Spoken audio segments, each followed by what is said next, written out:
What is the greatest scratch mixer of all time? Which one strides above all others like a colossus? My name is Mojaxx, and on this episode of Beatsource Tech, we're going to try and work out what is the GOAT scratch mixer. So what is this all about? Well, last year on the Beatsource and DJcity social media platforms, we started to do these bracket things, which people seem to really enjoy, right? So if you're not familiar, a bracket is where you draw a number of items and then they go off in pairs. So you've got two against each other, they go against the next two, and the winner of that round goes through to the next round. You know, March Madness is coming up in the US. You guys know what a bracket is, I would hope, but you can see on screen now, this is the one that we did for scratch mixers.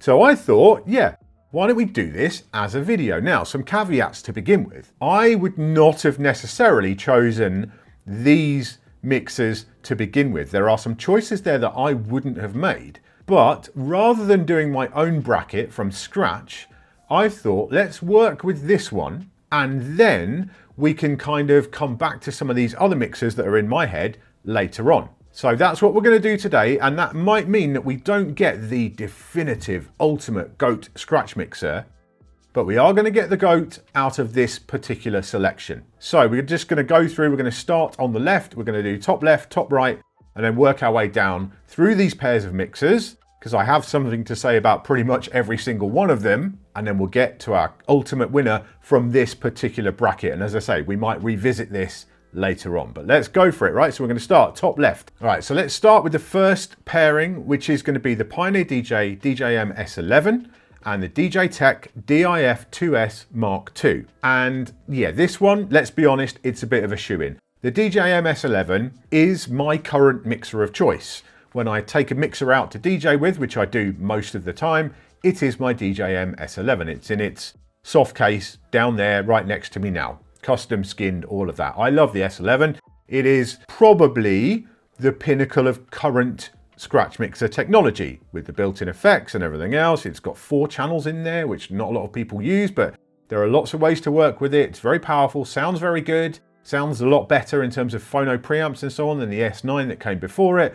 So definitely that's kind of peak current technology. DJtech, on the other hand, that's a budget mixer. Now, DJtech, I'm not entirely sure if they even exist anymore, but I have to give DJtech a lot of credit. They were like a Chinese brand or a Taiwanese brand that came out with a lot of very, very affordable DJ kit, much of it based around kind of turntablism and scratching and so on, including the DIF2S Mark II, which had a mini inner fader in there as standard. And at the time, it was like $150 or something. Super cheap, like barely more expensive than just buying an inner fader in itself. So I do think that DJtech deserve a lot of credit for what they did. They also had another mixer, which we might come back to in another occasion. They had the Thud Rumble TRX mixer as well. They worked with Thud Rumble on that. Now Thud Rumble are going to come up in this bracket quite a lot. But yeah, I have to say, like, salute to DJtech, but out of this pairing, it's absolutely going to be the DJM S11. So moving across to the top right, we'll talk about the Mixars Duo first of all. Again, I think that brand is kind of defunct now. Their parent company is still going strong, but them as a brand, yeah, I don't think they're there anymore. The Duo certainly has long since been discontinued. Not an entirely original idea, the Duo. The layout is very similar to another mixer we're going to be looking at later in this bracket, the Control Z2 from Native Instruments, but it was Serato compatible, and it was fairly affordable as these things go. It was all metal construction. Yeah, a decent mixer, and I know people who had the Duo and really enjoyed it, but yeah, ultimately a bit of a failure in the market. Next to that, we have the Rane 70 a-trak edition, which I have to say, of the current generation or the recent generations of Rane mixers, is my favorite. I actually have one, again, to the right of me there. It's sat there, and that's generally the mixer I use in my setup here in the lab for live streaming and so on, because it's just a really well-designed mixer. The Rane 72 was very innovative, very powerful. It had the touchscreen stuff going on long before the S11 and everything else, but didn't really like the effects. I didn't find those to be especially handy, and it was just a very complex mixer, whereas the 70 and the 70 a-trak edition simplified things, brought it back a little bit.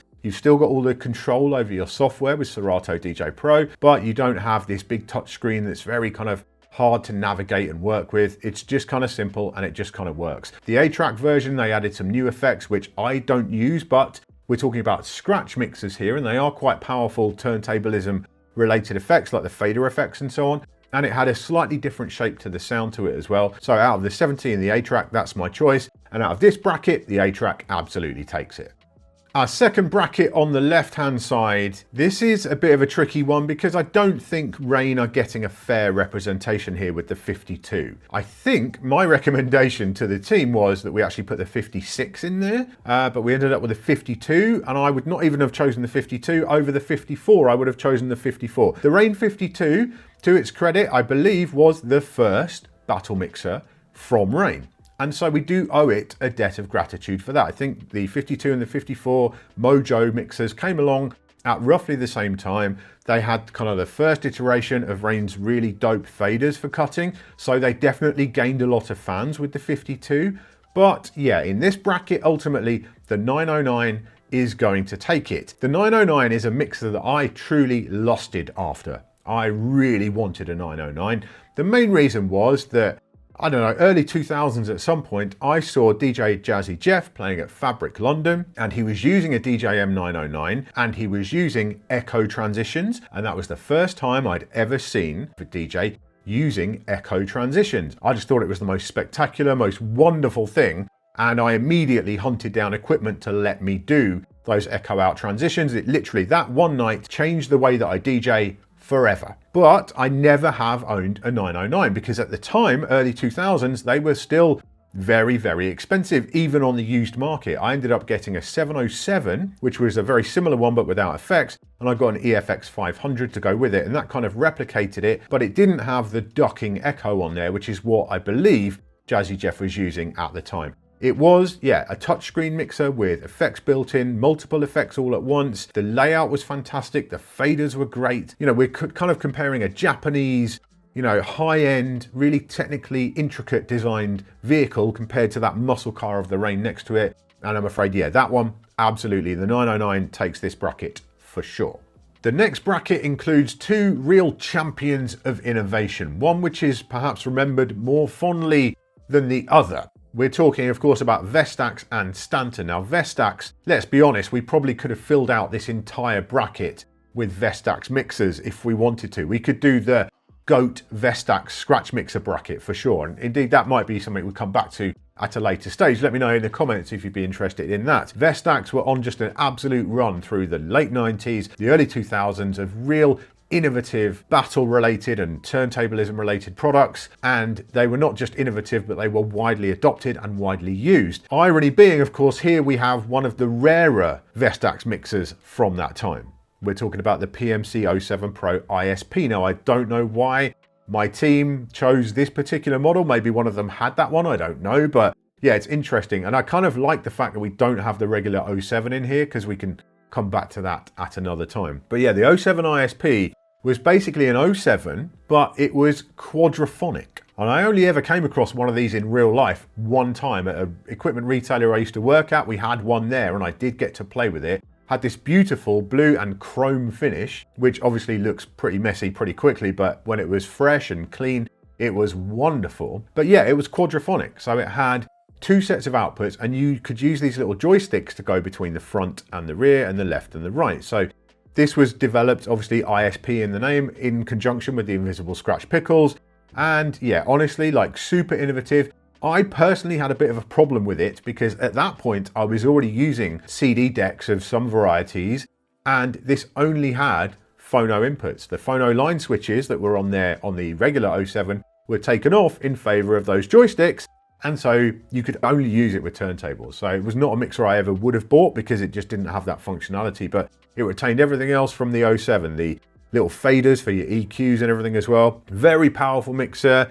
But then we also have to talk about another innovator in the space, and that is Stanton. You know, people don't talk about Stanton with the same kind of reverence that they did Vestax, or they do about Vestax, but Stanton were out there pushing the limits, right? We've got another Stanton mixer coming up in another bracket in a minute, but the SA12, that was the DJ Craze mixer. So it was designed in conjunction with Craze. It had a really nice fader in there. It had, very similarly to the 07, it had the little faders for the EQ. So I guess maybe Craze was kind of inspired by that. At some point, I might come back and talk to Craze about his mixer, the SA12, and how much he used it, how much influence he had over the design. But yeah, it was a very cool mixer. Ultimately though, in this bracket, the 07 ISP is going to take it. The next bracket, well, this one we have one mixer that's called the Reloop Elite. So it's given the name Elite. And then we have a mixer which I think of kind of as Elite, and that is the Ekla Hack 380. Now, again, probably not the most popular of the Ekla Hack range of mixers. I would have said the 360 was probably more of a popular option there, but that was very much a brand. The Ekla, they called them the reign of Europe at the time, and I think that's kind of how they were regarded in, you know, both the kind of regular mixing scene and the battle scene as well. This was one for those who know. You know, this was a mixer. If you saw this in someone's setup, you're like, yeah, give them some respect for that one. Bit of a salute, right? Because it was truly like kind of unknown. It wasn't like mainstream. Not everyone had one. Then we have the Reloop Elite, which is notable because it's one of only 3, maybe 4 mixers on this whole bracket, which is a current model that you can buy today. Now, I never looked at the Elite when it first came out and haven't done in the years since. I have played on one a few times and it is a good mixer, but the problem always was that it didn't have any internal effects, any hardware effects. And until last year, Serato's effects, and it's designed to use with Serato, it will work with other software, but it's about that. Serato's internal effects were terrible. Like, I hated them. I did not want to use a product which only had Serato's software effects there and no hardware ones. Well, now those effects are good. So I am going to come back and revisit the Elite. I think it's got good faders, great build quality, really good integration with the software, but I just haven't spent that much time with it so far. But if I'm going to give this bracket a winner, it's going to have to be the Ekla. You know, for those that know, it's all about the Hack 380 for this one. The next bracket, I'm afraid, is something of a shoe-in because we're talking about one budget, very affordable battle mixer versus the championship mixer, the one that you literally had to use in the DMC World Championships for many years, and that is the Technics SHEX 1200. I'm going to include the other varieties of it in this as well, but yeah, that was the one. You didn't have a choice. You had to use Technics 1200s and you had to use the Technics mixer to go with it, and it was fairly simple and straightforward, 2-band EQ, but if you like ducked both of those right down, you got this kind of underwater effect, and it had faders that were good in terms of the way they cut, but they didn't tend to last very long, so you used to get spares like literally built into the back of the mixer. You could take them out and use them. I remember when I worked in retail, we would get people complaining about the faders in these on a regular basis, but with maintenance, you could make them work. And yeah, ultimately, too much has been achieved on that mixer for me to say it's not going to win this part of the bracket, you know, at least the first round. It just has to be, because some of the greatest turntablist performances ever in all of history have been done on that mixer. The Stanton SK6, it's not the one I would have chosen. I will give it some credit for being incredibly affordable. It was like $150 or something when it came out, and it did have a great cut on the fader and everything else. I would have gone for either this SK6F with the focus fader in there, or the SK2F, which was a bit more expensive, but slightly better quality, had more features. But yeah, ultimately, it's the F suffix that we're talking about that makes all the difference with those Stanton mixers. The focus fader was an incredible fader, just literally on off in terms of the cut, and it was so light, like you could just kind of blow it across the mixer. It was wonderful, and I did have some time on those focus faders. So yeah, unfortunately the SK6, great little budget option at the time, glad it was around, but that definitely loses out to the Technics here. Our penultimate bracket, very notable because this is 2 mixers that I've spent many hours using, and I don't like either of them. So I've got to choose a winner though. Okay, let's be honest, right? The 06 Pro, I bought an 06 Pro in the early 2000s. I bought myself an 06 Pro. I wanted to learn how to cut a bit better. I bought an 06 Pro. At that point, I think it was the PCV version. It used to come with like Penny and Giles faders, and then it had the PCV fader and stuff, and I just did not like it. I didn't like the sound. I didn't like the layout, you know, this very narrow design, which was great for turntablism, but I wasn't a turntablist. I found it too narrow, 2-band EQ, weird power supply. I just did not enjoy my 06. I still have it somewhere, but yeah, it didn't make me happy in any way. However, again, you know, late 90s, early 2000s, very innovative time from Vestax.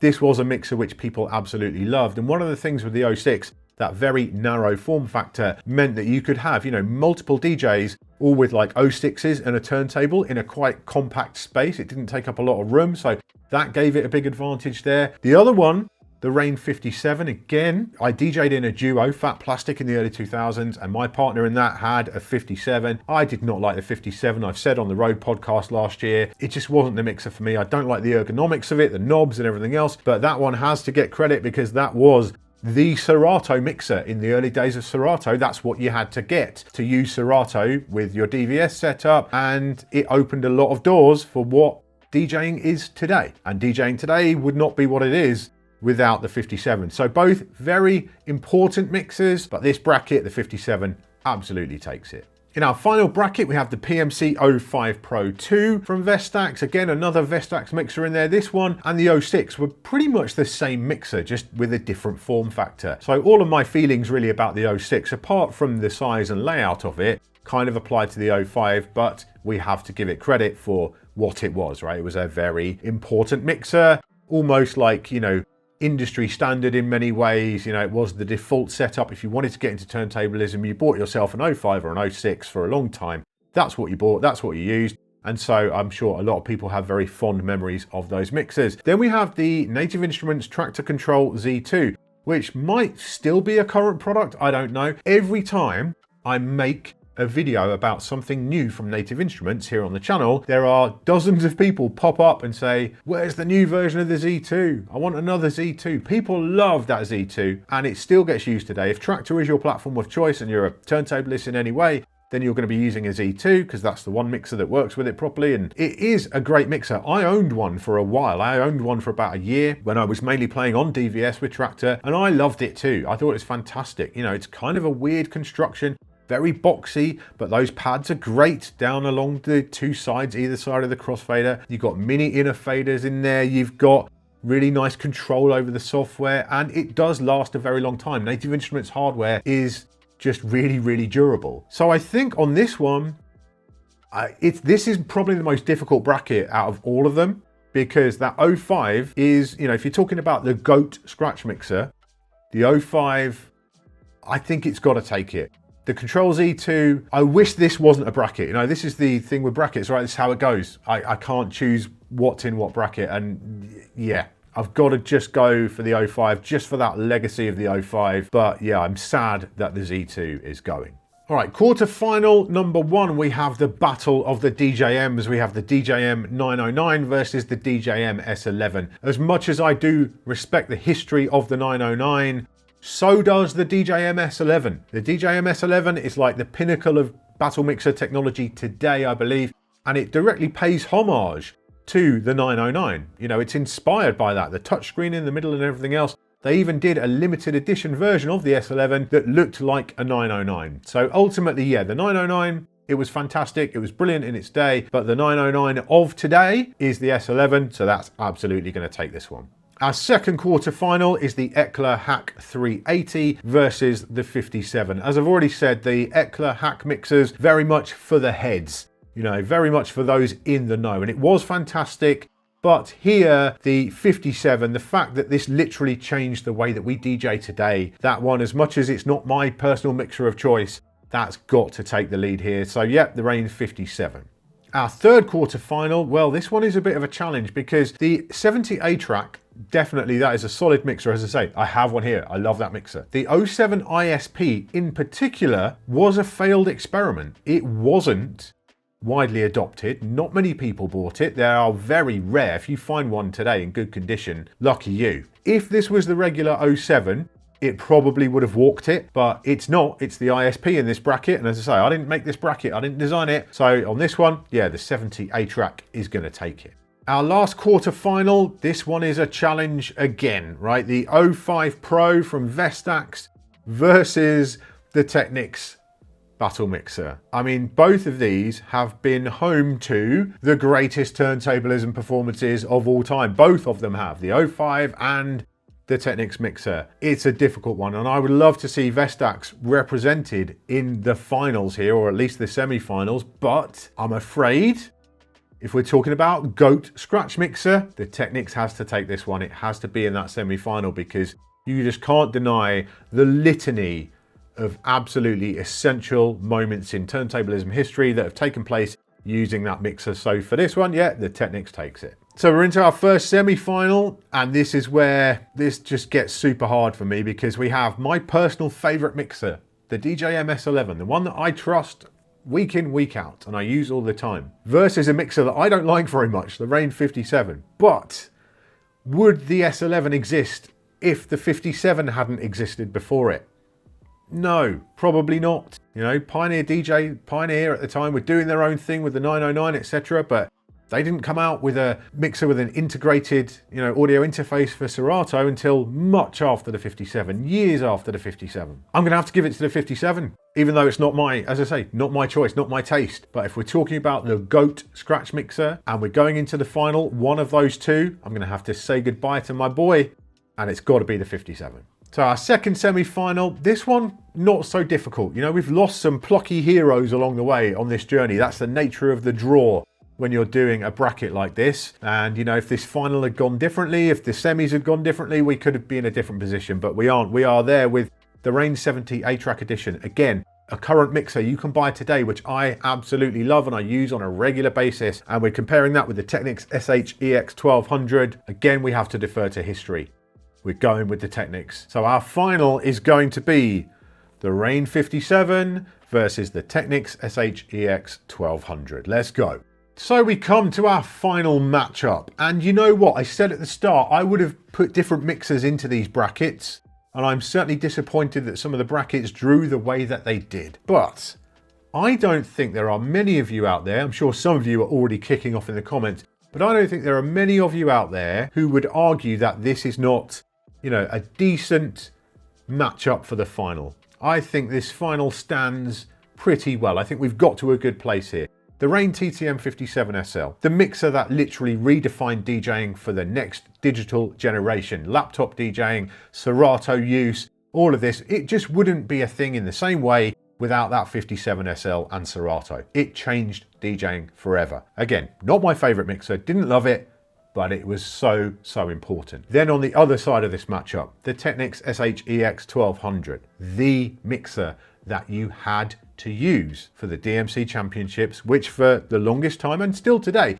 that's the premier battle, right, for turntablism. That's the place where people like DJ Craze made their name, where the Invisible Scratch Pickles made their names, right? This is the mixer that you had to use for a long time. It wasn't the first that you had to use. They moved on to it later, and then they opened things up as things went digital, etc. You know, they opened it up to other mixers, but yeah, for a good solid chunk of that kind of real peak turntablism time when it was really just pushing forward every single day, that Technics mixer was there at the heart of it all. So we have the one which really innovated as a product, and the one which did not innovate as a product, but was the home of innovation. I'm gonna have to give it to the Technics, which is kind of appropriate. You know, this is the 60th anniversary of Technics as a company this year.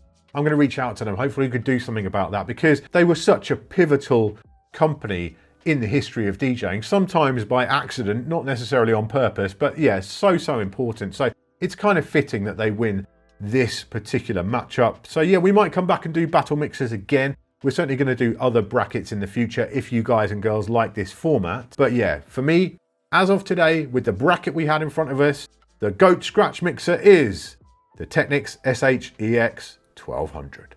So there you go, that's my take on the GOAT scratch mixer bracket. Big shout to everyone who left a comment on the original Beatsource and DJcity social posts last year. I enjoyed reading all of those, as I'm sure I'll enjoy reading all of your hot takes down in the comments below. Thanks for tuning in to this episode of Beatsource Tech. If you liked it, be sure to give us a thumbs up, subscribe and tap the bell so you don't miss any future videos. And hey, if you haven't already, you can try Beatsource for free and join DJcity for just $10. All links are down in the description. I'll see you next time.